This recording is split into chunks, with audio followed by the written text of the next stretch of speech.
මචං රාජපක්ෂලාට බලය නැති හැම කාලයකම ලංකාවේ සිංහල බෞද්ධකම විශාල තර්ජනයක් එකට ලක් වෙනවා නේ බං. මාර වැඩක් ඒක හා. ඒක වෙන්නෙම රාජපක්ෂලා නැති කාලයට හැමදාම. මචං උඹලා දන්නා ඊයේ වෙච්ච ප්‍රශ්නේ. ඕකේ ප්‍රශ්නේ හාමුදුරුවෝ කියනවා පූජා භූමි ඔප්පුවක් තියනවලු ඒ ඉඩමට කියලා. වෙරළ ආරක්ෂණයෙන් කියනවා නෑ ඒක වෙරළ ආරක්ෂණ ඉඩමක් කියලා. මචං 2005 මහින්ද ඒ කාලේ ඔතන තිබිච්ච බුදු පිළිම අයින් කරනවා උසාවි නියෝගයකින්. මැයි මාසේ 2005 මැයි මාසේ ආසන්න දිනක තමයි වෙන්නේ සිද්ධිය. හරිද? ඊට පස්සේ මචං ඔතන දැන් මේ ගිය සතියේ එකමාරක් දෙයක් විතර කම්ම තිබුණා මචං රෙස්ටුරන්ට් එකක් තිබ්බේ. හරිද? දැන් රෙස්ටුරන්ට් එක අයින් කරලා ඒගොල්ලන්ට ඔතන ඕන වෙනවා.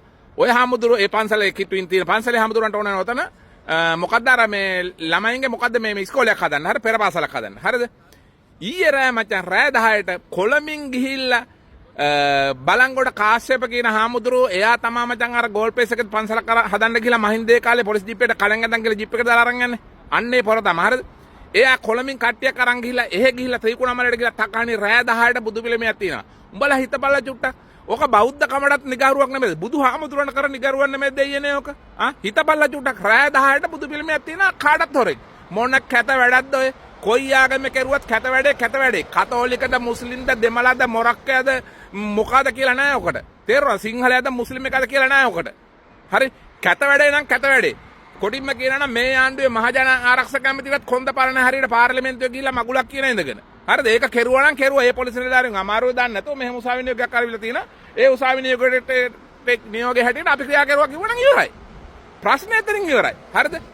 දැක්කද එතන අර කෑ ගහපු එක යටගිරියෙන් කෑ ගැහුවා මේ නිරාගමික මාලිම ආණ්ඩුව ගෙදර පළගික අර මන්ත්‍රීට කෑ ගැහුවා. ඒ මචං ඔය කාශ්‍යප කියන හාමුදුරුවෝ මෙහෙන් අරන් ගිහ කට්ටිය තමයි එතන කෑ ගැහුවේ. එතන කලබලයක් ඇති කරුවේ. තේරුණාද?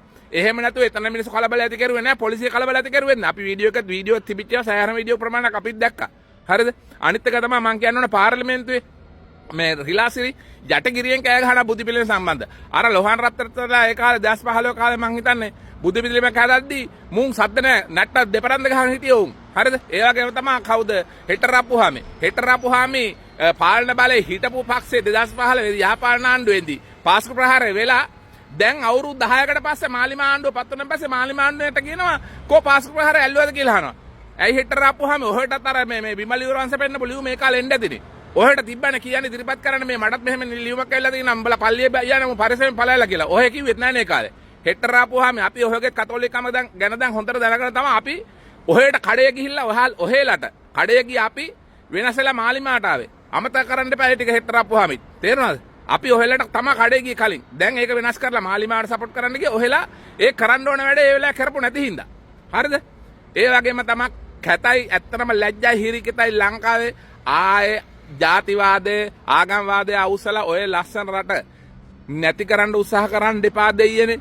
නැති කරන්න උත්සාහ කරන්න එපා.